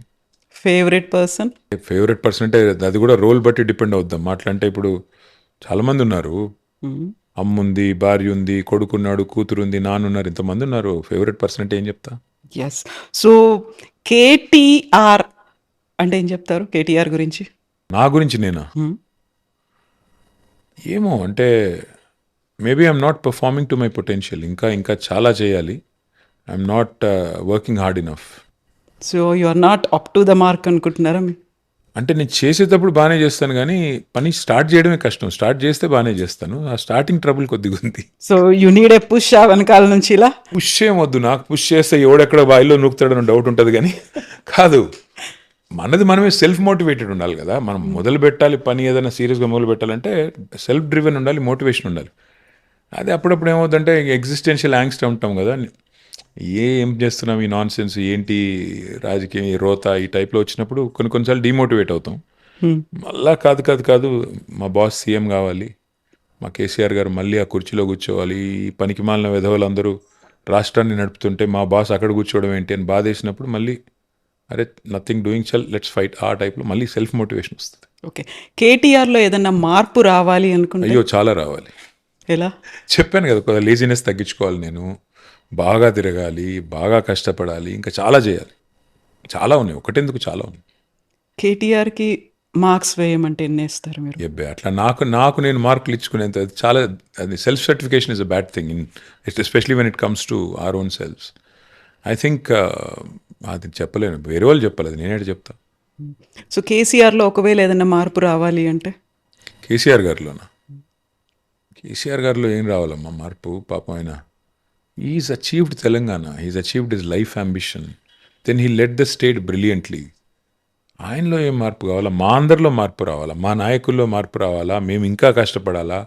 పెద్ద ఆయన మాకు ఇంత పెద్ద రాష్ట్రాన్ని ఇచ్చి ఇంత పెద్ద ప్లాట్ఫామ్ ఇచ్చాడు, ఆయనకి మేము as a token of gratitude, as a token of thanks మేము పనిచేసి వారిని మళ్ళీ తిరిగి అధికారంలో తీసుకొని రావాలా. సో కేసీఆర్ కలవరు జనాల్ని, చాలా దూరం ఉంటారు, ప్రజల్నే కాదు యాక్చువల్గా క్యాడర్ను కూడా కలవట్లేదు. అమ్మా ఇవన్నీ నేను 45 ఏళ్ళ నుంచి వింటున్నా, ఎంత నాన్ సెన్స్. కేసీఆర్ గారు కలుస్తానే ఉన్నారు, వివిధ పథకాల రూపంలో ప్రజల్ని ఎవ్రీడే ప్రజల కళ్ళల్లో మెదులుతూనే ఉన్నారు. కేసీఆర్ గారు అంత ఈజీగా ప్రత్యర్థులకు ఒక పట్టాన్ని అర్థం గారు. ఆ ప్రత్యర్థుల్లో మీడియా కూడా ఉంది. దరిద్రం ఏంటంటే మీడియా ఇంకా ఆయనకు ఒక ముద్రేసి, ఆయన అంటే పడని మీడియా, తెలంగాణ అంటే ఇష్టం లేని మీడియా, వాళ్ళు పుట్టించిన కథలు ఇవి. సో కేసీఆర్ ఒకప్పుడు అందరితో ఫ్రీగా మాట్లాడేవాళ్ళు, లేకుంటే కేసీఆర్ లంచ్ పెడుతూ కూడా మీరు ఇది తినండి ఇది తినండి ఇలా అయితే ఇప్పుడు కూడా ఉంటుంది. అట్లాగే ఉన్నారమ్మా. కేసీఆర్ గారు ఏం మారలేదు, మారింది మన దృక్కోణం. ఏమవుతుందంటే మీకు ఒక చిన్న ఉదాహరణ చెప్తాను. ఇప్పుడున్న ముఖ్యమంత్రి గారు 18 గంటలు కష్టపడుతున్నారంట, అందరినీ కలుస్తున్నారంట. మరి ఎందుకు అందరూ బూతులు తిడుతున్నారు ఆయన్ని? అందరినీ కలుస్తున్నారు, మరి ప్రజలు ఎందుకు అంత అసంతృప్తిగా ఉన్నారు? నేనేమంటానంటే ఒక నాయకుడికి షో ఆఫ్ పిఆర్ ఒకటే కాదమ్మా, యాక్చువల్గా హార్ట్ ఉండాలి, హృదయంలో ప్రజల పట్ల ప్రేమ ఉండాలి. అది లేనంత కాలం మిమ్మల్ని కొన్ని రోజులు ఈ మీడియా మేనేజ్మెంట్ విద్యలు, ఈ పబ్లిక్ రిలేషన్స్, ఇవి కొన్ని రోజులు డ్రామా నడుస్తుంది, ఎక్కువ రోజులు నడవదు. సో కేసీఆర్ గారు హృదయాంతరాల్లోంచి తెలంగాణను ప్రేమించారు. తెలంగాణను ప్రేమించడమే కాదు, శ్వాసించారు, స్వప్నించారు, సాధించారు. That is KCR. ఒక మనిషి జీవితానికి అంతకంటే ఎక్కువ అవసరం లేదు. అంత సాధించిన తెలంగాణలో అద్భుతంగా 10 ఏళ్ల పాటు పరిపాలన అందించారు. ఇవాళ ఆయన కొంత రెస్ట్ తీసుకుంటున్నారు, తప్పేంటి? తీసుకొనివ్వండి. 2013లో కేసీఆర్ గారు నాకు ఇంటర్వ్యూ ఇచ్చినప్పుడు he was in tears, Yes. ఏడ్చారు, బాధపడ్డారు. అలాంటి మూమెంట్ కేటీఆర్కి ఎప్పుడైనా కొంచెం ఏడ్చినా బాధపడ్డా? చాలాసార్లు ఉన్నాయి, ఎందుకు లేవు? చాలాసార్లు ఉంటాయి. ఇట్లా పర్సనల్ లైఫ్లో ఎందుకు ఉండవమ్మా? ఫ్యామిలీని అటాక్ చేసినప్పుడు, పిల్లలని బాడీ షేమింగ్ చేసినప్పుడు, వ్యక్తిగతంగా మరీ దరిద్రమైన చండాలమైన లింకప్లు పెట్టినప్పుడు, ఒకసారి నా కొడుకు అడిగాడు నన్ను, మీ మీద వచ్చే ఈ రూమర్స్ తప్పన్నప్పుడు మీరు ఎందుకు వాటిని ఖండించరు అన్నాడు. ఏం ఖండించాలి, ఎంతకని ఖండించాలి? ఇది ఇట్లా ఇష్టం వచ్చినట్టు మాట్లాడుతున్నారు కదా, ఎందుకు ఖండించరు అన్నాడు. ఏం చెప్పాలి చెప్పు? ఒక్కసారి చెప్తాను, 2 సార్లు చెప్తాను, 3 సార్లు చెప్తాను ఇది నాన్ సెన్స్ అని. ఎన్నిసార్లు చెప్తావు? అవతల 1000 గొంతులతో దాడి చేస్తుంటే ఏం చేస్తావు? సరే కానీ నాన్ సెన్స్ అని చెప్పి వదిలేయాలి. ఇప్పుడు కనీసం అవతల ఏదైనా ప్రూఫో ఎవిడెన్సో ఏదైనా చేశాను తప్పండి అనుకుంటేనేమో మాట్లాడిన అర్థం ఉంది. ఎటు పడితే అటే మాట్లాడతారు, నోటికి ఎంత వస్తే అంత మాట్లాడతారు. ఏం చేయాలి? మీకు ఎప్పుడైనా ఒక ఛాన్స్ అనేది వచ్చింది, దాన్ని ఒకటి జరిగిన దాన్ని వైప్అవుట్ చేయాలి, దాన్ని మార్చాలి అంటే? చాలా ఉన్నాయి, ఒకటెందుకు చాలా చాలా ఉన్నాయి. పొలిటికల్ లైఫ్ చాలా ఉన్నాయి, చాలా ఉన్నాయి. అట్లా ఇంకొకటి ఏం చెప్తాం కానీ they are many things which I would do differently if given a chance now. Many things. See చాలా మంది చెప్తుంటారు I have no regrets in life అని. Everybody has regrets, they hide it. I do have regrets, I will do things differently. నాకు ఇప్పుడు మళ్ళీ తిరిగి టైంలో వెనక్కి వెళ్ళి కొన్ని మార్చుకుంటూ రావాలంటే మార్చుకుంటూ వస్తాను. కానీ ఆ రోజు ఆ నిమిషానికి అది కరెక్ట్ అనిపిస్తుంది మనం చేసింది. ఎగ్జాక్ట్లీ. ముందుకు వచ్చిన తర్వాత వెనక్కి చూస్తే రియర్ వ్యూ మిర్రర్లో అన్ని క్లియర్ కనబడతాయి. కాబట్టి ఆ క్లారిటీ మనకు ఉండాలి. సరే మనిషి అన్నాక తప్పులు చేస్తాము, పొరపాట్లు చేస్తాము, భవిష్యత్తులో చేయకూడదు అనుకుని నడవాలి. అంతేగాని ఇప్పుడు నేను ఇది చేసేవాడిని అది చేసేవాడిని నేను చెప్తే ఎలా ఇప్పుడు. సో తమిళనాడులో విజయ్ రాజకీయాలు లేకుంటే మార్పు అనేది వచ్చిన తర్వాత వెస్ట్ బెంగాల్లో కూడా ఒక మార్పు అనేది వచ్చింది. ఆ తర్వాత టార్గెట్ తెలంగాణ అనే దాంట్లో వెళ్తున్నప్పుడు సో తెలంగాణ టార్గెట్ చేస్తున్నారు, లేకుంటే నెక్స్ట్ తెలంగాణలో మేమే వస్తున్నాము అనేటువంటి ఇవన్నీ ఎవరి వింటున్నప్పుడు ప్రయత్నం వాళ్ళు చేయాలమ్మా, ఎవరి ప్రయత్నం వాళ్ళు చేయాల్సిందే, తప్పేం లేదు. ఎవరన్నా చేసుకోవచ్చు ప్రయత్నాలు, దానికేముంది. ఇప్పుడు విజయ్ గారిని చూసి ప్రభావితం అయ్యే వాళ్ళు కొంతమంది ఉండొచ్చు, ఇంకొకరిని చూసి ప్రభావితం అయ్యే వాళ్ళు కొంతమంది ఉండొచ్చు, తప్పేం లేదు, చేసుకోవచ్చు, తప్పేముందండి. I don't find fault with anybody trying, nothing wrong. Ultimately ఇప్పుడు ఎవరైనా సరే అల్టిమేట్ ప్రజల మన్ననలు పొందాలి కదా, ప్రజల ప్రేమను పొందాలి. That's not easy. Exactly. So ఇప్పుడు తెలంగాణ మీద ఫోకస్ అనేది బాగా పెరిగింది, పార్టీలు కూడా ఎక్కువ అవుతున్నాయి, అందులో నెక్స్ట్ మేమే వస్తాము అనేది మీరు చెప్తున్నారు. 2034 వరకు నేనే ఉంటున్నాను అని సీఎం రేవంత్ రెడ్డి అంటున్నారు. ఆ తర్వాత బీజేపీ కూడా వెస్ట్ బెంగాల్ తర్వాత పంజాబ్ అండ్ తెలంగాణ అని అంటుంది. ఒక ట్రయాంగిల్ ఫైట్ ఉంటుందా? మా తలరాత రాసేది అల్టిమేట్గా మా సోదరులు, మా సోదరిమణులు, తెలంగాణలో ఉన్నవాళ్ళు, వారికి ఏ రకమైన పరిపాలన కావాలని వారు నిర్ణయించుకోవాలి. కేసీఆర్ గారి పరిపాలన మీరు చూశారు, 12 ఏళ్ళుగా మోడీ గారి పరిపాలన మీరు చూశారు, ఇప్పుడు రేవంత్ రెడ్డి గారి పరిపాలన మీరు చూస్తున్నారు. మీకు ఏం కావాలో మీరు నిర్ణయించుకోండి. 3 పరిపాలనలు, 3 ప్రభుత్వాల సామర్థ్యం మీ కళ్ళ ముందు కనబడుతుంది. అల్టిమేట్గా ప్రజలు న్యాయ నిర్ణేతలు, నేనేం చెప్తాను అంతకంటే. వాళ్ళు మా తలరాత రాస్తారు, మమ్మల్ని పని చేయమంటే పని చేస్తాం, లేదు పక్కకుండానంటే పక్కకుంటాం. మాకు వాళ్ళు ఏం చెప్తే అది అల్టిమేట్గా అదే శిరోధార్యం. సో ఈ ఇయర్ మీరు కంప్లీట్ చేసుకున్నారు ఒక 20 years, 2 decades in public life, ఒక పొలిటికల్ జర్నీ అనేది.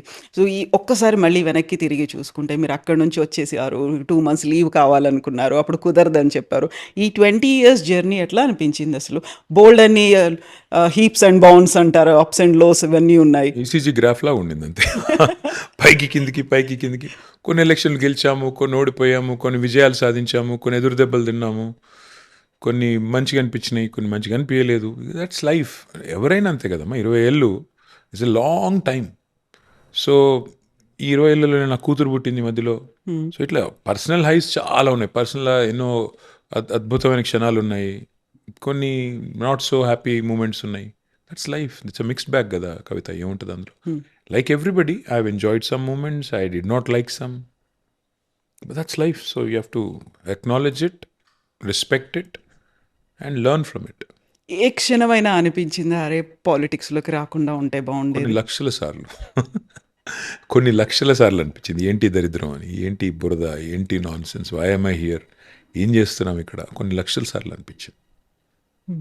అప్పుడు మళ్ళీ ఇమీడియట్గా ఏం గుర్తొస్తుంది? వాట్ మోటివేట్స్ యూ మళ్ళీ? లాస్ట్ 2.5 yearsలో కూడా చాలాసార్లు అనిపించింది ఎందుకున్నాం ఇక్కడ అని. కానీ మళ్ళీ అనిపించింది ఇప్పుడు ఓడిపోయాము, ఇప్పుడు నేను తప్పుకుంటే వీడు తప్పించుకున్నాడు, ఓడిపోతే తట్టుకోలేకపోయాడంట. ఒకవేళ వదిలేయాల్సి వస్తే రాజకీయాన్ని, గెలిచిన తర్వాత ఆ టైంలో వదిలేస్తాను. ఇట్లా ఓడిపోయి వదిలేసేటోని కాదు నేను. మళ్ళీ సాధించి చూపెట్టి డెఫినెట్గా మళ్ళీ విజయం సాధించిన తర్వాతే అవసరమైతే వదిలేస్తాను తప్ప నాయకుడిని కష్టాల్లో వదిలేసే మనిషిని కాదు. అట్లాగే రాజకీయాన్ని కూడా ఛాలెంజ్గా తీసుకుని పనిచేసే క్రమంలో ప్రజల గెలుపు, ప్రజల ఆశీర్వాదం మళ్ళీ పొందాలి అని కష్టపడే టైంలో తప్పించుకునే టైప్ నేను కాదు. సో మోటివేషన్ అనేది ఏది ఇస్తుంది మీకు? ఒకటే, simple, you have to make sure that Telangana should come back on track. అదొక్కటే single minded focus. And KCR గారు అంత కష్టపడి సాధించిన ఈ రాష్ట్రం, ప్రజల దయతో సాధించిన రాష్ట్రం, ఇవాళ పుష్కర కాలం తర్వాత కొంతమంది ముష్కరుల చేతిలో పడింది. డెఫినెట్గా ఈ రాష్ట్రాన్ని కాపాడుకోవాల్సిన బాధ్యత ఈ రాష్ట్రాన్ని సాధించిన వ్యక్తుల్లో ఒక చిన్న పాత్ర పోషించిన వ్యక్తిగా నా మీద కూడా ఉంది. కాబట్టి నా ప్రయత్నం నేను చేస్తాను.